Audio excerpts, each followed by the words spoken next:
ilumina a todo homem. Hoje eu vou ler para você no segundo livro de Crônicas, no Velho Testamento, segundo livro de Crônicas, capítulo 32, do verso 24 ao verso 26. Olha só. Naqueles dias, adoeceu Ezequias mortalmente. Ezequias era rei de Judá. A mulher adoeceu mortalmente. Então, ele orou ao Senhor. E o Senhor lhe falou. E o Senhor lhe deu um sinal. Lindo. Mas mesmo tendo sido ouvido e recebido de Deus esse sinal, Ezequias não correspondeu aos benefícios. Que coisa!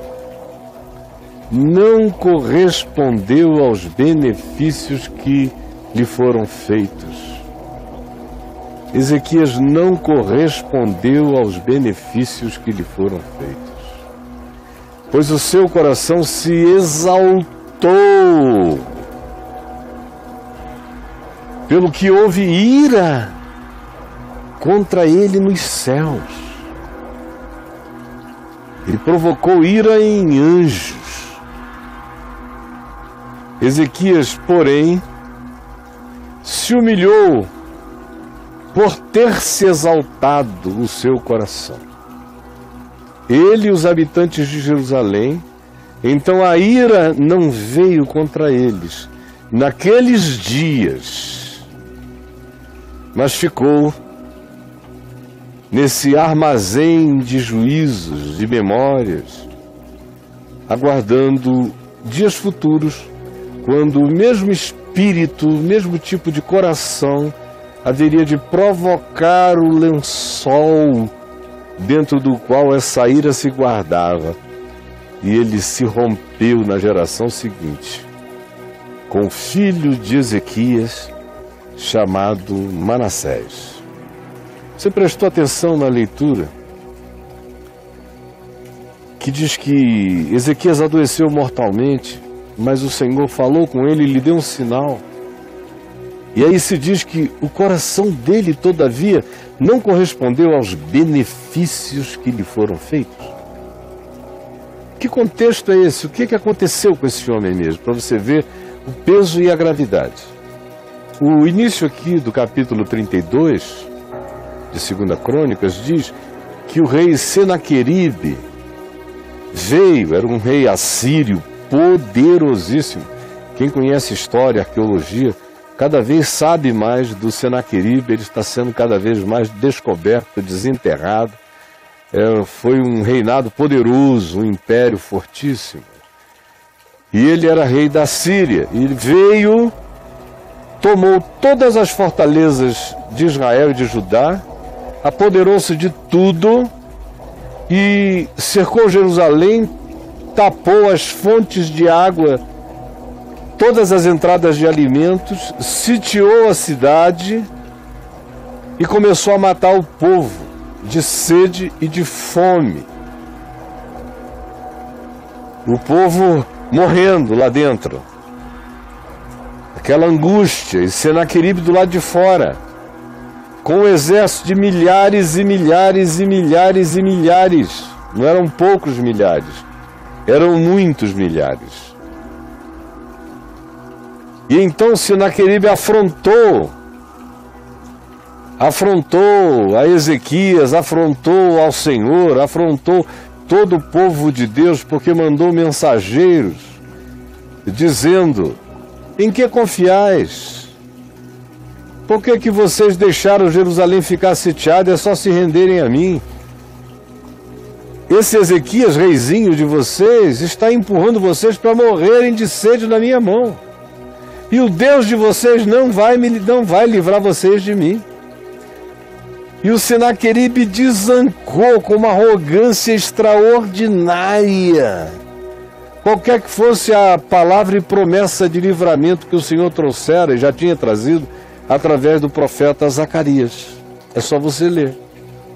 E aí o verso 21 nos diz o seguinte: Então o Senhor enviou um anjo, depois que Senaqueribe foi até a porta de Jerusalém e disse todas essas loucuras contra o Senhor Deus eterno.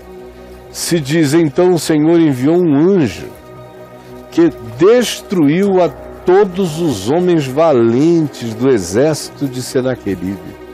Só os valentes, os chefes, os príncipes do exército do rei da Síria. E este, o rei da Síria, com o rosto coberto de vexame, de vergonha, voltou para a sua terra na Mesopotâmia. Tendo ele entrado na casa do seu Deus, os seus próprios filhos ali o mataram à espada. Assim, livrou o Senhor a Ezequias e aos moradores de Jerusalém daquela que era uma situação para a qual não havia saída. Sim, o Senhor os livrou. Então muitos traziam presentes a Jerusalém para dar glórias ao Deus da libertação. E coisas preciosíssimas foram trazidas a Ezequias, rei de Judá, o rei da resistência, que não teve que fazer nada, só recebeu uma palavra de Deus, não tinha poder para fazer coisa alguma e ficou quieto. E o Senhor destruiu os inimigos, e agora ele recebe presentes.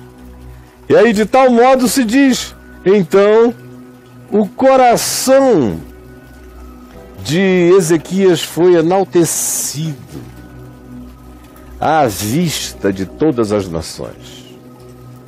Ezequias ficou se sentindo celebridade à vista das nações, ele cresceu. Ele virou uma figura pública, internacional. Só se falava em Senaqueribe, na grande libertação estranha, insólita, indizível, inexplicável, que tinha acontecido às portas de Jerusalém, derrotada já, e como ele, ao voltar para casa, tinha sido assassinado pelos seus próprios filhos. Que sinal foi esse que se diz aqui? Naqueles dias, depois que o coração dele se enalteceu internacionalmente, ele virou uma figura pública mundial, naqueles dias, depois dessa exaltação, dessa percepção, depois de virar celebridade, adoeceu Ezequias mortalmente. Então orou ao Senhor, que lhe falou e lhe deu um sinal. E aí eu quero que você venha comigo para Isaías, no capítulo 38, para você ver a sequência disso aqui. Que história foi essa? Isaías, no capítulo 38, olha só, preste atenção. Você que não lê a palavra, preste atenção. Naqueles dias, são os mesmos dias que estão descritos aqui em Crônicas, que eu acabei de ler a respeito, quando Senaqueribe cercou. Naqueles dias, quando o coração do rei de Israel foi enaltecido por aquela vitória, o que aconteceu é que ele veio a se encher de soberba. E o ensoberbamento dele o levou a adoecer de uma enfermidade mortal, como eu li lá em Crônicas, há pouco. E aqui é o detalhamento. Lá só se diz num versículo, e adoeceu mortalmente. Porém o Senhor falou com ele, e lhe ouviu a oração, e lhe deu um sinal. Só isto. Aqui explica o que ali está dito resumidamente. Vejam só o que aconteceu de fato, para você ver como o coração humano não pode receber uma exaltaçãozinha, um empurrãozinho, que a facilidade para que a gente entre em estado de loucura, de soberba, de autoexaltação, de narcisismo, de explosão egótica, é a coisa mais fácil, mais simples do mundo. Mesmo que você tenha tido experiências com Deus, como foi o caso de Ezequias. Olha a grandeza das experiências. O exército de Senaqueribe tinha acabado de ser dizimado. O texto de Isaías diz que foram 185 mil homens dos chefes do exército que amanheceram mortos. Foi uma ação angelical seletiva, cirúrgica. E ele vai embora e a tragédia o acomete quando ele chega no seu reino. E aí aquilo, ao invés de deixar o coração de Ezequias quebrantado, o fez ficar, foi exaltado e a se gloriar de ter sido objeto de graça, de não ter feito nada, como se receber graça fosse um mérito. Então, na loucura, ele se envaidece e nesse envaidecimento ele adoece. Porque a gente psicossomatiza coisas negativas que viram enfermidade, enfermidade de pele, enfermidade de osso, enfermidades diversas, até cânceres, podem ser produzidos por hiper estresses e por sofrimentos crônicos, e depressividade crônica facilita. Tudo aquilo que baixa a imunidade facilita todo tipo de invasão. E normalmente a gente associa isso exclusivamente à depressividade, tristeza, autovitimização. Mas, na Bíblia, a arrogância, a soberba, a autoexaltação, ou seja, o outro polo das coisas que adoecem, adoece também. O outro polo.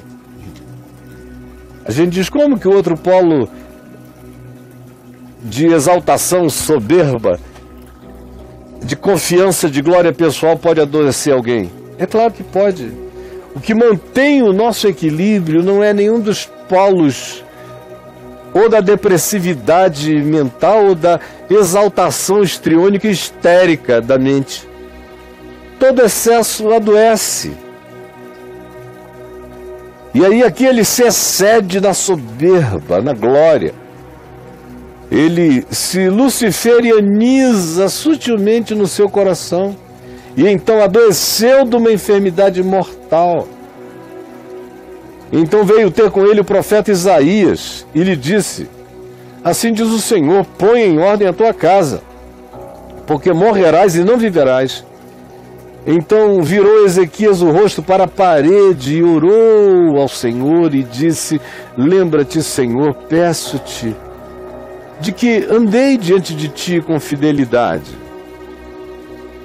Cuidou das coisas do templo, fez restaurações necessárias, físicas, e pessoalmente foi um homem bom. Mas homens bons surtam.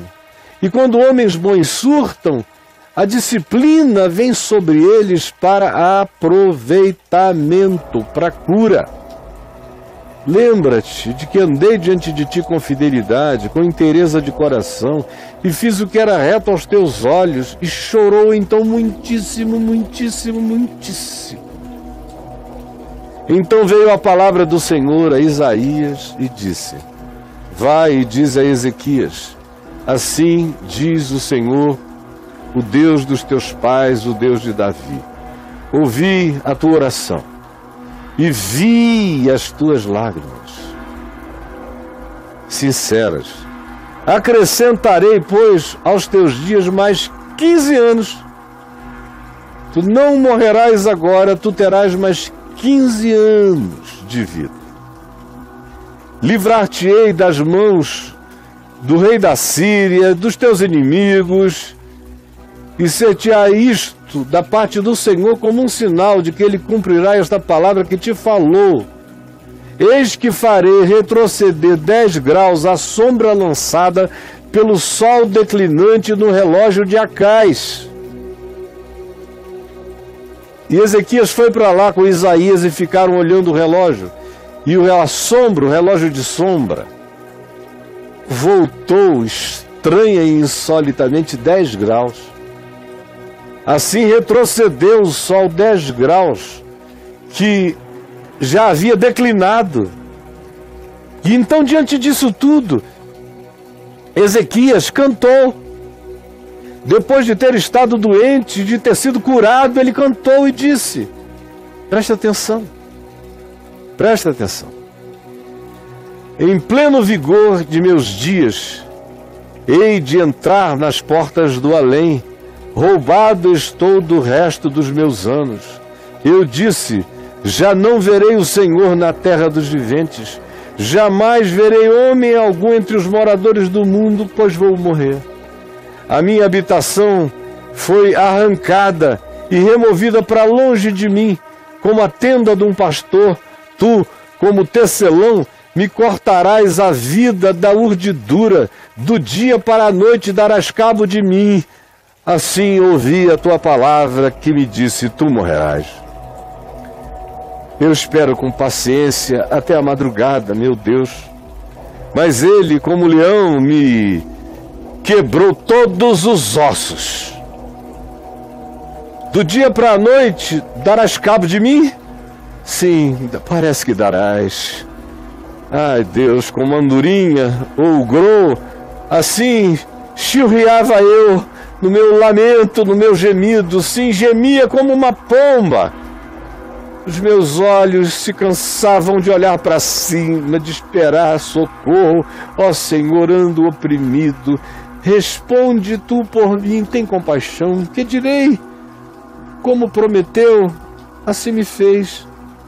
Passarei tranquilamente por todos os meus anos, depois desta amargura da minha alma, porque se tu me prometeste curar, tu assim farás. E que direi eu? Senhor, por tuas disposições vivem os homens. Por tuas disposições, ó Deus, vivem os homens. Pela tua energia vital, vivem os homens. E inteiramente delas depende o meu espírito. Até quando eu não sei, eu vivo de ti. Mesmo quando eu não creio em ti, é de ti que eu vivo. É da tua energia, da tua vida. Portanto, restaura minha saúde e faze-me viver. Restaura minha saúde e faze-me viver. Eis que foi para minha paz que tive eu grande amargura. Eu tinha que ter sido quebrado e moído para poder ter sido visitado posteriormente pela paz, porque a minha arrogância nunca conheceria essa pacificação, que agora eu conheço. Sim, porque tu amaste a minha alma, tu a livraste da cova da corrupção, da arrogância, da soberba, da autoexaltação, porque lançaste para trás de ti os meus pecados, me esmagaste, mas me levantaste para a vida. A sepultura, ó Deus, não vai trazer louvores ao teu nome na história. Nem a morte há de levantar glória ao teu nome. Não esperam em tua fidelidade aqueles que descem à cova. Os vivos, somente os vivos, esses te louvam, como hoje eu faço, porque tu me salvaste a vida. E eu não sou entre aqueles que existem mortos. O Pai fará notório aos filhos a sua própria fidelidade, como tu tens feito para comigo. O Senhor veio salvar-me. Pelo que, tangendo com instrumentos de corda, nós o louvaremos todos os dias da nossa vida. Ora, Isaías dissera: tome-se uma pasta de figo e ponha-se como emplasto sobre a úlcera, e ele recuperará a saúde. Também dissera Ezequias: qual será o sinal de que hei de subir à casa do Senhor? O sinal foi subir, saudável, à casa do Senhor. Agora volte aqui para 2 Crônicas, no capítulo 32, para eu ler só esse versículozinho, para você entender tudo chocantemente. Naqueles dias, depois da destruição do exército de Senaqueribe pelo anjo do Senhor, depois de toda a exaltação internacional que Ezequias experimentou, o seu coração se sentiu enaltecido, ensoberbecido. Então, ele adoeceu, mortalmente. Então orou o Senhor. A oração é esta que a gente leu aqui. Essa oração linda: Senhor, tem compaixão, tem misericórdia, salva-me, Senhor. Eu estou triturado, tem misericórdia de mim, olha para mim, me dá mais uma chance. Ele orou. E o Senhor lhe falou por Isaías, dizendo: tu vais ter tempo, tu vais ter dias. E lhe deu um sinal. A sombra do relógio de Acais retrocedeu 10 graus. O cara vence a maior potência do mundo, o exército de Senaqueribe, sem fazer nada. É honrado pela terra inteira por causa de nada. Aí se ensoberbece. Só porque recebeu graça de Deus. O cara não pode nem receber misericórdia de Deus, que fica arrogante. Não pode nem receber livramento de Deus, que se envaidece. É um negócio podre a alma humana. Nós somos doentes até a nossa célula mais primal. Ficou doente, foi curado, recebeu um sinal, a sombra retrocedeu no relógio de Acais, mas Ezequias não correspondeu aos benefícios que lhe foram feitos. Esse negócio é que é duro. O cara recebe isso tudo, mas não entra nada nele. Quando não entra nada, aparentemente nada, ou entra numa conversa, ele diz coisas bonitas, que Deus é bom, mas no coração não entrou, porque o coração se exaltou, se envaideceu, não fez nada, recebeu tudo de graça e ficou soberbo por ter recebido de graça. Como nós somos ruins. Foi curado de maneira majestosa, 15 anos lhe foram dados, mas o coração dele não correspondeu aos benefícios que lhe foram feitos. Meu Jesus. Mas o coração dele não correspondeu aos benefícios que lhe foram feitos. Pois o seu coração de novo se exaltou. Então ele chamou ira sobre si. Até que outra vez, vendo como não precisa fazer nada do lado de fora, não precisa construir ídolos, nem balaíns, nem templos dedicados a cultos misteriosos, não precisa fazer nada do lado de fora, é tudo do lado de dentro. Do lado de fora ele continuava aquele cara, aquele rei bonzinho. Mas do lado de dentro, seu coração não correspondeu aos benefícios que lhe foram feitos, pois se exaltou, pelo que chamou de novo ira contra si mesmo. Foi então que, arrependido, recorrentemente se humilhou por ter se exaltado o seu coração. E a ira não veio contra eles, não naqueles dias, veio depois, nos dias de Manassés, que existiu para ser o oposto do pai, porque Manassés, sim, filho dele, foi arrogante, narcisista. Tudo o que Ezequias recalcou, Manassés explodiu, botou para fora. Olha aqui para mim. É fácil, gente. É a coisa mais fácil. O coração de um homem bom se tornar arrogante. Imagina o coração do homem sem temor de Deus.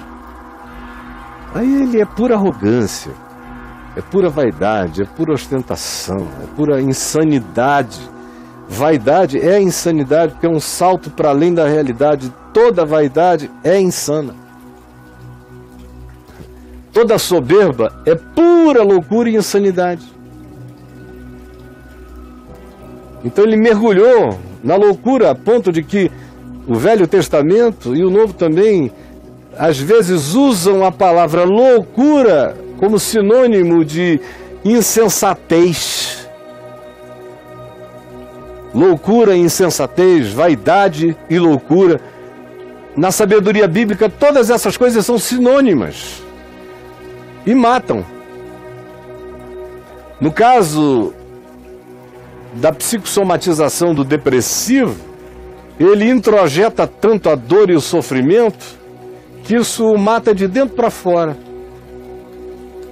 No caso do arrogante, ele se exalta tão ensandecidamente que ele provoca uma ira estranha em dimensões espirituais contra ele. Contra ele. Tem gente ficando doente de tristeza, tem gente ficando doente de arrogância, vaidade e loucura. Mas a grande lição é essa: alguém pode conhecer Deus, ser de Deus, do lado de fora ser uma pessoa irrepreensível, ser amigo de profetas, receber livramentos de Deus, ver a boa mão de Deus interferindo em seu favor, ser curado do impensável, ser poupado de maneira linda e admirável. No entanto, mesmo após isso, o coração se exaltar e não corresponder aos benefícios respondidos, aos benefícios feitos. Meu Deus, não corresponder aos benefícios recebidos. É ingratidão, porque ninguém fica vaidoso e exaltado se o coração for grato. A gratidão é o antídoto contra a vaidade, a arrogância e a soberba. A gratidão. Não existe soberba, arrogância e vaidade da gratidão. A gratidão olha para cima porque ela sabe que você mesmo não é nada. Por isso ela é toda grata e ela é a cura contra essas coisas. Mas o coração de Ezequias não se encheu de gratidão, se encheu de autoenaltecimento. Ainda que ele tenha para muitos amigos feito isso em nome de Deus. Ah, o Senhor nos livrou, aleluia, nós somos o povo, nós somos a cidade. O Senhor olhou para a nossa fidelidade, o Senhor mandou o anjo, o Senhor, e ele só se exaltando. Enquanto dava glória a Deus, só se exaltava como a maioria faz. Autoelogios em nome de Deus. Mas o Senhor vê o coração. E o Senhor permitiu a ira nas regiões celestes contra a atitude idiótica. O sol se move, mas o coração de Ezequias não se quebranta. O Senhor dá tempo a ele. E ele usa o tempo contra a piedade, contra o quebrantamento, contra o amor, contra a verdade, contra a justiça. Ele usa o tempo em favor da sua própria exaltação e autoenaltecimento, pelo que ele causou ira em anjos. Pense o que está acontecendo com a sua vida. Você que não pode receber uma ajuda que surta. Tem gente que não pode receber um favorecimento que enlouquece. Não pode ter um sopro de prosperidade que é tomado por insanidade. E não é raro que a gente veja essas pessoas depois logo ali achatadas, esmagadas por uma ira que vem da existência. Eu não estou falando de tempos ruins, eu estou falando de grandes e solenes visitações da graça de Deus, tratadas como nojeira por nós mesmos, não como nojeira, mas como algo a ser utilizado e manipulado para autoelogio e para autoexaltação. E aí o nosso coração não corresponde aos benefícios respondidos, oferecidos. Eu pergunto, o seu coração corresponde aos benefícios recebidos? Essa é uma pergunta que eu quero que o Gabriel escreva ali dentro. O seu coração corresponde aos benefícios recebidos? Porque o coração de Ezequias se diz, porém seu coração não correspondeu aos benefícios recebidos. Senhor Jesus, permite que todas essas histórias do mundo espiritual, de como a vida é, de como a existência opera para além dos olhos, para além dos sentidos imediatos, toque agora a mente e o coração de muitos, e que Tu nos tragas temor e tremor, e um coração quebrantado, para que a gente corresponda todo dia, com o coração quebrantado, aos benefícios da Tua graça, às misericórdias que Tu derramas todas as manhãs sobre nós, e que são a causa de não sermos consumidos. Tem misericórdia de mim, e tem misericórdia de todos os meus irmãos. É o que eu te imploro, em nome de Jesus. Amém e amém.